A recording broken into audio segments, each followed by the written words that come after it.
Hi everyone, welcome to my channel. ಇವತ್ತಿನ ನನ್ನ vlog start ಮಾಡ್ತಾಯಿದ್ದೀನಿ ನಮ್ಮ ಅಮ್ಮನ ಮನೆಯಿಂದನೇ. ಇಲ್ಲಿ ಬಂದು ಸಿಮೆಂಟ್ ಮಾಡಿದ್ರಲ್ವ, ಅದಕ್ಕೆಲ್ಲ ನೀರು ಬಿಟ್ಟಿದ್ರು ಅಂತ ಹೇಳ್ಬಿಟ್ಟು ನಾವು ಎಲ್ಲರೂ ನೀರು ಹಾಕ್ತಾಯಿದ್ವಿ. ನನ್ನ ಮಗಳು ನೋಡಿ ಆ ನೀರಲ್ಲಿ ಫುಲ್ಲು ಕುಣಿತಾ ಇದ್ದಾಳೆ. ಫುಲ್ ಬಟ್ಟೆ ಎಲ್ಲ ನಾವು ಬರೋವರೆಗೂ ಆ ನೀರು ಹಾಕೋಕೆ ಹೋದ್ವಿ ಅಂದರೆ ಫಸ್ಟೇ ಅವಳು ಹತ್ತಿ ನಿಂತ್ಕೊಬಿಡ್ತಾಯಿದ್ಲು. ಆ ನೀರಲ್ಲಿ ಆಟ ಆಡಿ ಎಷ್ಟು 2-3 ಜೊತೆ ಡ್ರೆಸ್ ಚೇಂಜ್ ಮಾಡೋಳು ದಿನಕ್ಕೆ. ಊರಲ್ಲಿ ಹೆಂಗೆ ಅಂದರೆ ಬೆಂಗಳೂರಲ್ಲಿದ್ದಾಗ ಅವ್ರನ್ನ ಹಿಂಗೆ ಇರಬೇಕು ಅಂತ ಮನೆ ಒಳಗಡೆನೇ ಇಟ್ಕೊಂಡು ಅವ್ರಿಗೂ ಬೇಜಾರಾಗಿರುತ್ತೆ. ಅದಕ್ಕೋಸ್ಕರನೇ ಊರಲ್ಲಿ ಹೋಗಿ ಅವ್ರು ಏನಾದರೂ ಆಟ ಆಡ್ಕೊಳ್ಳಿ, ಹೆಂಗಾದರೂ ಕುಣೀಲಿ, ಏನಾದರೂ ಮಾಡ್ಕೊಳ್ಳಿ ಅಂತ ಅವರನ್ನು ಫುಲ್ ಫ್ರೀ ಬಿಟ್ಬಿಟ್ಟಿದ್ದೆ. ಅವ್ರೇನು ಫುಲ್ಲು ಕುಣಿದಿದ್ದು ಅಷ್ಟು ಎಂಜಾಯ್ ಮಾಡಿದ್ದಾರೆ. ಇಲ್ಲಿ ನಮ್ಮ ಅಣ್ಣನ ಮಗನ ಜೊತೆ ನನ್ನ ಮಗಳು ಅವನೇನಪ್ಪ ಅಂದರೆ ಅವನ ಜೊತೆನೇ ಆಟ ಆಡಬೇಕು, ಅವನ ಜೊತೆನೇ ಊಟ ಮಾಡಬೇಕು, ಅವನ ಜೊತೆನೇ ಮಲ್ಕೋಬೇಕು ಅಷ್ಟೇ. ಇಲ್ಲಾಂದರೆ ಕಿರ್ಚಿ ಬಿಡೋನು. ಆ ಥರ ಅವನು ಹೆಂಗೆ ಅಂದರೆ ಅವ್ನು ಹೇಳಿದ್ದನ್ನು ಇವರೆಲ್ಲರೂ ಕೇಳಬೇಕು ಅಷ್ಟೇ. ಆ ಥರ ಮನುಷ್ಯ ಅವನು.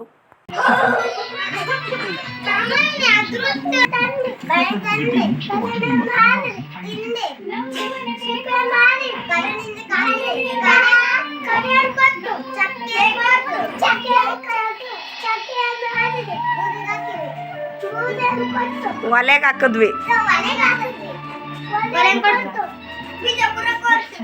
ಗೊಬ್ಬರ ಕೊಡ್ತು,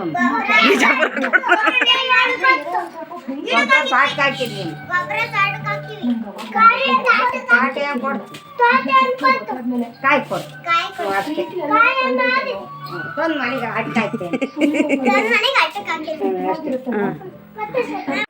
ಆಮೇಲೆ ಇಲ್ಲಿ ನಮ್ಮ ಮನೆ ಪಕ್ಕದವರು, ಅವರು ಬೆಂಗಳೂರಲ್ಲೇ ಇರೋದು, ಅವರು ಬಂದಿದ್ದರು. ಕೂತ್ಕೊಂಡು ಎಲ್ಲರೂ ಮಾತಾಡ್ತಾಯಿದ್ವಿ. ಏನಂದರೆ ನಾವು ಹಳೇದೆಲ್ಲ ಮಾತಾಡ್ತಾಯಿದ್ವಿ. ನಮ್ಮದು ಇವ್ರದ್ದು ಎಲ್ಲ ಒಂದೇ ಸರಿ ಒಟ್ಟಿಗೆ ಮದುವೆ ಆಗಿದ್ದು, 1 ವೀಕ್ ಹೆಚ್ಚು ಕಮ್ಮಿ ಅಷ್ಟೇ. ಅದೆಲ್ಲ ಆವಾಗಿಂದ ಸಿಕ್ಕೇ ಇರಲಿಲ್ಲ. ಸಿಕ್ಕಿದ್ರೂ ಹಾಯ್ ಬಾಯ್ ಒಂದಿನ ಸ್ವಲ್ಪ 5 ನಿಮಿಷ 10 ನಿಮಿಷ ಮಾತಾಡಿಸ್ತಿದ್ವಿ. ಇವಾಗ ಇದ್ನಲ್ಲ ಅದಕ್ಕೆ ಅವರು ಬಂದಿದ್ದರು. ಎಷ್ಟೊಂದು ದಿನ ಆಯಿತು ಮಾತಾಡಿ, ಅಶುನ ನೋಡಿ ಅಂತ ಎಲ್ಲ ಕೂತ್ಕೊಂಡು ಹಳೇದೆಲ್ಲ ಏನೇನೋ ಮಾತಾಡಿಕೊಂಡು ಅದೇ ಕೂತಿದ್ವಿ. ಆವಾಗ ಹೇಳ್ತಿದ್ವಿ ಹಳೇದೆಲ್ಲ ನಾವು ಏನೇನು ಮಾಡ್ತಿದ್ವಿ, ಅಲ್ಲಿ ಹೆಂಗಿತ್ತು. ಇವಾಗ ಬಂದರೆ ಆವಾಗಿನ ಥರ ಯಾರು ಇರಲ್ಲ ಎಲ್ಲ ಅವ್ರ ಮನೆ ಒಳಗಡೆ ಅವರು ಟಿ ವಿ ನೋಡ್ಕೊಂಡು ಅವ್ರ ಪಾಡಿಗೆ ಅವ್ರು ಇರ್ತಾರೆ. ಇದ್ದಂಗೆ ಇಲ್ಲವೇ ಇಲ್ಲ ಇವಾಗ ಅಂತ ಅದನ್ನೇ ಮಾತಾಡ್ತಾಯಿದ್ವಿ. ಆಮೇಲೆ ಬೆಳಗ್ಗೆ ಟಿಫನ್ ಮಾಡೋಕ್ಕೆ ಅವರೆಲ್ಲರೂ ನನಗೆ ಹುಡುಗರು ಫ್ರೈಡ್ ರೈಸ್ ಮಾಡಿಕೊಡು ಅಂತ ಕೇಳ್ತಾಯಿದ್ರು. ಅದಕ್ಕೆ ಫ್ರೈಡ್ ರೈಸ್ ಮಾಡ್ತಾಯಿದ್ದೆ. ನನ್ನ ಮಗ ಅಂತೂ ಅವನು ಅಷ್ಟೇ. ಯಾಕಂದರೆ ಅವನು ಹಾಲಿಡೇಸ್ ಅಂತ ಊರಿಗೆ ಹೋಗಿರೋದು, ಅದು ಎಂಜಾಯ್ ಮಾಡ್ತಾ ಇರೋದು ಅಂದರೆ ಇದೇ ಫಸ್ಟ್. ಅವನು pre nursery, LKG, UKG, first standard, second standard ಇಷ್ಟು ವರ್ಷ ಆದ್ರೂ ಕೂಡ ಇದುವರೆಗೂ ಅವನು ಹಾಲಿಡೇಸ್ ಅಂತ ಯಾವ ಊರಿಗೂ ಹೋಗೇ ಇಲ್ಲ. ನಾವು ಎಲ್ಲೂ ಹೋಗೇ ಇಲ್ಲ. ಬೆಂಗಳೂರಲ್ಲಿ ಬಿಟ್ಟರೆ ಅವನು 4 ಗೋಡೆ ಮಧ್ಯೆ ಕೂಡ ಹಾಕ್ಕೊಂಡಿರೋದು ಅಷ್ಟೇ. ಅವನು ಇದೇ ಫಸ್ಟ್ ವರ್ಷ ಅವನು ಫುಲ್ ಊರು ಅಂತ ಹೋಗಿ ಎಂಜಾಯ್ ಮಾಡ್ತಾ ಇರೋದು. ಆಮೇಲೆ ನಮ್ಮ ನಾದಿನಿ ಮನೆಗೆ ಬಂದ್ವಿ. ಏನಪ್ಪ ಅಂತಂದರೆ ನಮ್ಮ ನಾದಿನಿ ಮನೆ ಬಂದು ನಮ್ಮ ಅಮ್ಮನ ಮನೆ ಇದೆಯಲ್ಲ ಅದೇ ಊರು ನಮ್ಮ ನಾದಿನಿ ಮನೆ ಇರೋದು. ಅಂದರೆ ನಮ್ಮ ಅತ್ತೆಯ ತಮ್ಮನಿಗೆ ನಮ್ಮ ನಾದಿನಿನ ಕೊಟ್ಟಿರೋದು. ಹಂಗಾಗಿ ನಮ್ಮ ಅತ್ತೆ ತವ್ರ ಊರು, ನನ್ನ ತವ್ರ ಊರು 2 ಒಂದೇ. ಆಮೇಲೆ ನಮ್ಮ ಅಮ್ಮವ್ರ ಮನೆಯಿಂದ ನಮ್ಮ ನಾದಿನಿ ಮನೆಗೆ ಬಂದ್ವಿ. ಆಮೇಲೆ ಅವತ್ತು ಅಲ್ಲೇ ಉಳ್ಕೊಂಡಿದ್ವಿ. ಅವತ್ತು ನೈಟು ನಾನಲ್ಲಿ ಇದ್ದು 1-2-3 ದಿನ ನಾನು ಅವ್ರ ಮನೆಯಲ್ಲೇ ಇದ್ದೆ. ಅಂದರೆ ಹೋಗೋದು ಬರೋದು ಅಲ್ಲೇ ಉಳ್ಕೊಳ್ಳೋದು ಆ ಥರ ಇತ್ತು. ಆಮೇಲೆ ಬೆಳಗ್ಗೆ ಆಯಿತು. ಬೆಳಗ್ಗೆ ನನ್ನ ಮಗಳು ಆ ಕರು ಜೊತೆ ಆಟ ಆಡ್ತಾಯಿದ್ಲು. ಅವಳು ಮುಟ್ತಾ ಇರಲಿಲ್ಲ, ಭಯ ಅವಳಿಗೆ. ಫಸ್ಟ್ ಭಯ ಪಡ್ತಾಯಿದ್ಲು. ನನ್ನ ಮಗ ಅಂತೂ ಅದಕ್ಕೆ ಪಾಪ ಏನು ತಿನ್ನಕ್ಕೆ ಬಿಡ್ತಾ ಇರಲಿಲ್ಲ. ಅದಕ್ಕಂತೂ ಅದು ಮೂತಿ ಹಿಡ್ಕೊಂಡು ಅದಕ್ಕೆ ಫುಲ್ಲು ಟಾರ್ಚರ್ ಕೊಟ್ಬಿಟ್ಟಿದ್ದಾನೆ. ಎಷ್ಟು ಸರಿ ಬೈದ್ರೂ ಹೋಗಿ ಆ ಕರುನ ಮೂತಿ ಹಿಡ್ಕೊಂಡು ನಿಂತ್ಕೊಳ್ಳೋನು. ಆಮೇಲೆ ಇಲ್ಲಿ ಎದುರುಗಡೆ ಕಾಣಿಸ್ತಾ ಇರೋ ಮನೆಗಳೆಲ್ಲ ನಮ್ಮ ಮನೆಯವರ ಮಾವನ ಮನೆಗಳು, ಅಂದರೆ ನಮ್ಮ ಅತ್ತೆಯ ತಮ್ಮಂದ್ರ ಮನೆಗಳು. ಹೋದರೆ ಎಲ್ಲ ಮನೆಗೂ ಹೋಗಬೇಕು. ನಾನು ಎಲ್ಲ ಮನೆಗೂ ಹೋಗ್ತೀನಿ. ಅವ್ರ ಮನೆಗೆ ಒಂದು ಸಾರಿ, ಇವ್ರ ಮನೆಗೆ, ಅವ್ರ ಮನೆಗೆ ತಿಂಡಿ ತಿಂದರೆ ಅವ್ರ ಮನೆಗೆ ಊಟ ಮಾಡೋದು, ಅವ್ರ ಮನೆಗೆ ಟೀ ಕುಡಿದ್ರೆ ಅವ್ರ ಮನೆಗೆ ಮಲ್ಕೊಳ್ಳೋದು, ಆ ಥರ ಆಗುತ್ತೆ. ಫುಲ್ಲು ಈ ನಮ್ಮ ಅಮ್ಮವ್ರ ಮನೆಗೆ ಹೋದೆ ಅಂದರೆ ಫುಲ್ಲು ಇಡೀ ಅರ್ಧ ಊರೇ ನನಗೆ ರಿಲೇಷನ್ನು. ಇವ್ರು ಬಂದು ನಮ್ಮ ಮನೆಯವರ ತಾತ, ಅಂದರೆ ನಮ್ಮ ಅತ್ತೆಯವರ ಅಪ್ಪ ಇವರು. ಆಮೇಲೆ ಆಟ ಆಡ್ತಾಯಿದ್ವಿ ಇಲ್ಲಿ ಸೆಟ್ ಆಟನ. ಈ ಹುಡುಗರು ಬಿಟ್ಟರೆ ಬಿಸಿಲಲ್ಲಿ ಫುಲ್ಲು ಸುತ್ತೋದು, ಮನೆ ಒಳಗಡೆನೇ ಬರ್ತಾ ಇರಲಿಲ್ಲ. ಆಮೇಲೆ ಹೋಗೋದು, ಆಚೆ ಹೋಗೋದು, ಬಿಟ್ಟರೆ ಟಿ ವಿ ನೋಡೋದು, ಇಷ್ಟೇ ಮಾಡ್ತಾಯಿದ್ರು. ನನಗೂ ನೋಡಿ ನೋಡಿ ಸಾಕಾಯಿತು. ಏನಾದರೂ ಆಟ ಆಡಿ ಅಂತಂದರೆ ಏನು ಆಟ ಆಡೋಣ ಅಂತ. ಆಮೇಲೆ ನಾನೇ ನನ್ನ ಜೊತೆಗೆ ಕರ್ಕೊಂಡು ಇದೆಲ್ಲ ಆಟ ಆಡಬೇಕು, ನಾವೆಲ್ಲ ಚಿಕ್ಕವರಿದ್ದಾಗ ಆಡ್ತಾಯಿದ್ವಿ ಸೆಟ್ ಆಟ ಎಲ್ಲ. ಆಮೇಲೆ ಚೌಕಾಬಾರ ಎಲ್ಲ ಫುಲ್ಲು. ಈ ಸರಿ ಮಾತ್ರ ಊರಲ್ಲಿ ಹೋದಾಗ ಈ ಹುಡುಗ್ರ ಜೊತೆ ಫುಲ್ ಎಂಜಾಯ್ ಮಾಡಿದ್ದೀನಿ, ನಾನು ಸೇರಿಕೊಂಡು ಅವ್ರ ಜೊತೆಗೆ.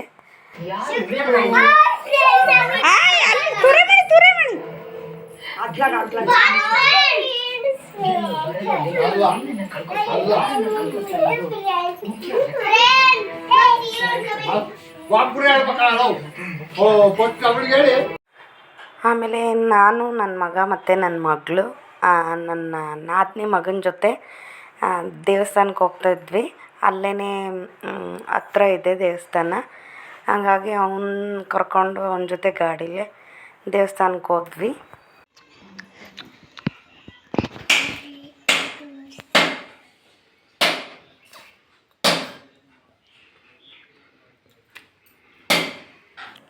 ಆಮೇಲೆ ಇಲ್ಲಿ ನಮ್ಮ ಪಕ್ಕದ ಮನೆಯವರು ಹೇಳ್ತಾಯಿದ್ರು ಪಾನಿಪುರಿ ಮಾಡಿದ್ವಿ ಅಂತ. ಹೇಳಿದ್ದಕ್ಕೆ ಫುಲ್ಲು ಏನಪ್ಪ ಅಂದರೆ ನಮ್ಮ ಮನೆ ಮಕ್ಕಳೆಲ್ಲ ನಮ್ಮ ಮನೆಯಲ್ಲೂ ಮಾಡೋಣ, ನಮಗೂ ಪಾನಿಪುರಿ ಮಾಡಿಕೊಡು ಅಶತ್ತೆ ಅಂತ ಫುಲ್ ಹಿಂಸೆ ಕೊಟ್ಬಿಟ್ರು.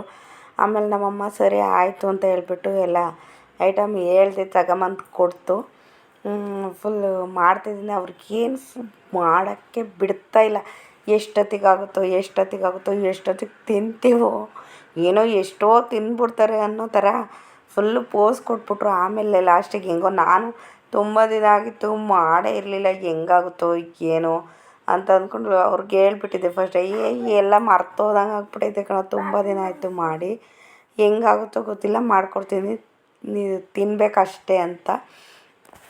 ಫೈನಲಿ ಲಾಸ್ಟಿಗೆ ಮಾಡಿಕೊಟ್ಟೆ. ಫುಲ್ಲು ಎಷ್ಟು ಚೆನ್ನಾಗಿದೆ ಅಶತೆ ಹೇಳ್ತಿದ್ರು. ಅಂಗಡಿಲಿ ಹೋಗಿ ತಿಂದ್ರೂ ಇಷ್ಟೊಂದು ಚೆನ್ನಾಗಿರಲ್ಲ, ಅಷ್ಟು ಚೆನ್ನಾಗೈತೆ ಅಂತ ಹೇಳ್ಕೊಂಡು ತಿಂದರು. ಆಮೇಲೆ ನಮ್ಮೂರಿಗೆ ಬಂದಮೇಲೆ ನಮ್ಮೂರ ದೇವಸ್ಥಾನಕ್ಕೆ ಹೋಗದೆ ಇರೋಕ್ಕಾಗುತ್ತಾ. ಆಮೇಲೆ ಆಂಜನೇಯ ಸ್ವಾಮಿ ದೇವಸ್ಥಾನಕ್ಕೆ ಅವತ್ತು ಸಾಟರ್ಡೆ ಆಗಿದ್ದರಿಂದ ದೇವಸ್ಥಾನಕ್ಕೆ ಬಂದ್ವಿ ಎಲ್ಲರೂ.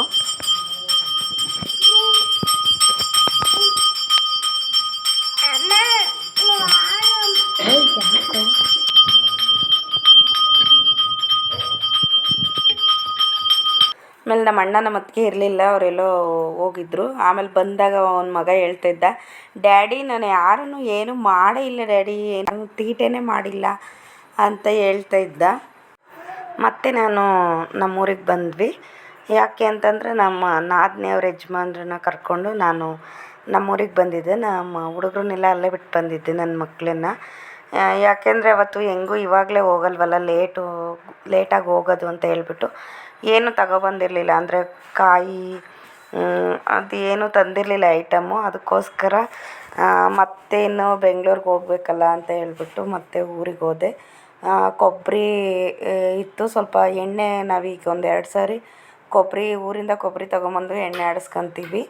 ಅಂದರೆ ಕೊಬ್ಬರಿ ಎಣ್ಣೆ ಎಲ್ಲ ಶೇಂಗಾ ಎಣ್ಣೆನ, ಶೇಂಗಾ ಬೀಜ ಹಾಕಿಸ್ಬಿಟ್ಟು ಅದಕ್ಕೆ ಒಂದು ಸ್ವಲ್ಪ ಕೊಬ್ಬರಿ, ಹುಣಸೆಹಣ್ಣು ಎಲ್ಲ ತೊಗೊಬರೋಣ ಅಂತ ಹೇಳ್ಬಿಟ್ಟು ಮತ್ತು ನಮ್ಮ ನಾದಿನಿ ಅವ್ರ ಯಜಮಾನ್ರ ಜೊತೆಗೆ ನಾನು ನಮ್ಮೂರಿಗೆ ಹೋದೆ.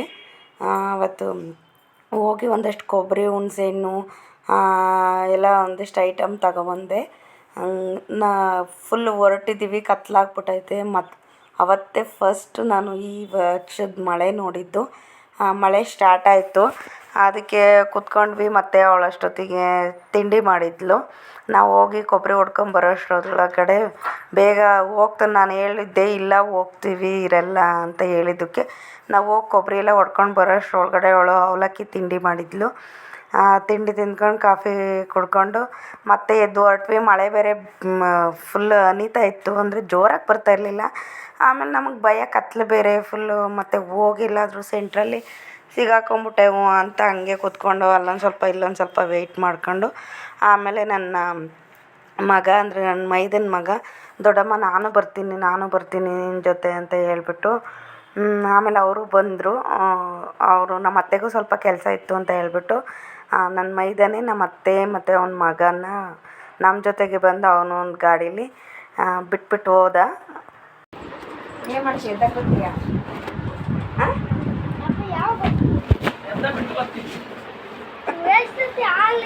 ಮಳೆ ಇದ್ದಿತ್ತಲ್ಲ ಮತ್ತೆ ಬರೋಕ್ಕೆ ನಾನು ಕಲಿಕೆರೆಗಿರೋದಾಯ್ತು ಸರ್.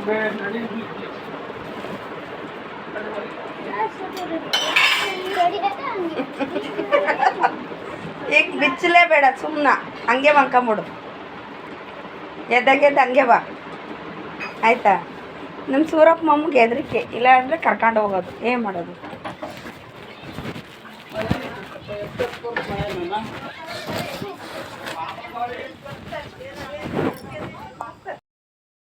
ಮತ್ತು ಇಲ್ಲಿ ಗಾರೆಗೆ ನೀರು ಹಾಕ್ತಾಯಿದ್ವಿ. ನಾವು ಫುಲ್ಲು ಎಲ್ಲ ಸಾಹಸ ಮಾಡ್ತಾಯಿದ್ವಿ. ಏನಪ್ಪ ಅಂತಂದರೆ ಬಿಂದಿಗೆಯಲ್ಲಿ ಒಬ್ಬರು ತಗೊಂಬಂದು ಕೊಡೋದು, ಒಬ್ಬರು ಏಣಿ ಮೇಲೆ ನಿಂತ್ಕೊಳ್ಳೋದು, ಒಬ್ಬರು ಅಲ್ಲಿ ನಿಂತ್ಕೊಳ್ಳೋದು, ಒಬ್ಬರು ಅಲ್ಲಿಂದ ಅಲ್ಲಿಗೆ ಉಯ್ಯೋದು, ಆ ಥರ ಫುಲ್ ಸಾಹಸ ಮಾಡ್ತಾಯಿದ್ವಿ. ಆಮೇಲೆ ನಮ್ಮ ಅತ್ತಿಗೆ ಬಂದಿದ್ಲಲ್ಲ, ಅವಳು ಆ ಥರದ್ದೆಲ್ಲ ಸೀನೇ ಇಲ್ಲ. ಅವಳು ಫುಲ್ ಮೋಟ್ರ್ ಹಾಕ್ಬಿಟ್ಟು ಪೈಪ್ ಹಾಕ್ಬಿಟ್ಟು ಮೇಲ್ಗಡೆ ಕೊಟ್ಬಿಟ್ಲು, ಹಂಗೆ ಅಲ್ಲೇ ಆನ್ ಮಾಡಿಬಿಟ್ಬಿಡಿ ಅಂತ ಹೇಳ್ಬಿಟ್ಟು. ಅವ್ರ ಅಪ್ಪಾಜಿನೂ ಬಂದಿದ್ದರು, ಹಂಗಾಗಿ ಅವರೇ ಬಿಡ್ತಾಯಿದ್ದಾರೆ. ನಾನು ಅದೇ ಅಂದ್ಕೊಳ್ತಾ ಇದ್ದೆ, ಅಯ್ಯೋ ನಮಗಿದೆಲ್ಲ ತಲೆ ಓಡಲೇ ಇಲ್ಲ, ನೀನು ಬಂದು ಪೈಪ್ ಹಾಕಿ ಮೋಟ್ರ್ ಆನ್ ಮಾಡಿಬಿಟ್ಟು ನೀರು ಬಿಡ್ತೀಯ ಅಂತ. ಮತ್ತು ಇನ್ನೊಂದು ಮೋಟ್ರ್ ಇದ್ರೂ ಅದನ್ನು ಆನ್ ಮಾಡೋಕ್ಕೆ ನನಗೆ ಗೊತ್ತೇ ಇಲ್ಲ. ನನ್ನ ಮೋಟ್ರ್ ಆನ್ ಮಾಡಿಬಿಟ್ಟು ಇವತ್ತಿನವರೆಗೂ ನಾನು ನೀರು ಆನ್ ಮಾಡಿದ್ದೇ ನನಗೆ ಗೊತ್ತಿಲ್ಲ. ಹಾಗಾಗಿ ನನಗೂ ಭಯ, ಅದು ಹೆಂಗೆ ಆನ್ ಮಾಡೋದು ಏನು ಎತ್ತ ಅಂತ ಹೇಳ್ಬಿಟ್ಟು. ಅವಳು ಆ ಥರ ಹಾಕಿ ನೀರು ಆನ್ ಮಾಡಿ ಈಸಿ ಮಾಡ್ಕೊಂಡ್ಳು ಅಷ್ಟೇ. ನಾವೆಲ್ಲ ಕಷ್ಟ ಪಾಪ ಮಕ್ಕಳನ್ನೆಲ್ಲ ಹೇಳ್ಕೊಂಡು ನಾನು ನಮ್ಮಮ್ಮ ಅಲ್ಲಿಂದ ತುಂಬ್ಕೊಬರ್ರಿ ಇಲ್ಲಿಂದ ತುಂಬ್ಕೊಬರ್ರಿ ಅಂತ ಹೇಳಿ ಪಾಪ ಅಲ್ಲಿಂದ ತುಂಬಿಕೊಟ್ಟವರು ಎಲ್ಲ ಒದ್ದಾಡ್ತಿದ್ವಿ. ಅವಳ ಹತ್ಲಾಗ ಈಸಿಯಾಗಿ ಪೈಪ್ ಆನ್ ಮಾಡಿಬಿಟ್ಟು ಮೋಟ್ರ್ ಹಾಕ್ಬಿಟ್ಟು ಪೈಪ್ ಆನ್ ಮಾಡಿಬಿಟ್ಟು ಎಲ್ಲ ಕಡೆ ನೀರು ಬಿಡಿಸ್ತಾಯಿದ್ಲು. ಓಕೆ ಫ್ರೆಂಡ್ಸ್, ಇಷ್ಟು ಇವತ್ತಿನ ವಿಡಿಯೋ ಇಷ್ಟ ಆದರೆ ಪ್ಲೀಸ್ ಲೈಕ್ ಮಾಡಿ, ಶೇರ್ ಮಾಡಿ, ಕಮೆಂಟ್ ಮಾಡಿ, ಪ್ಲೀಸ್ ಸಬ್ಸ್ಕ್ರೈಬ್ ಮಾಡ್ಕೊಳ್ಳಿ. ಸಿಗ್ತೀನಿ ನೆಕ್ಸ್ಟ್ ವಿಡಿಯೋದಲ್ಲಿ. Thank you for watching. Bye.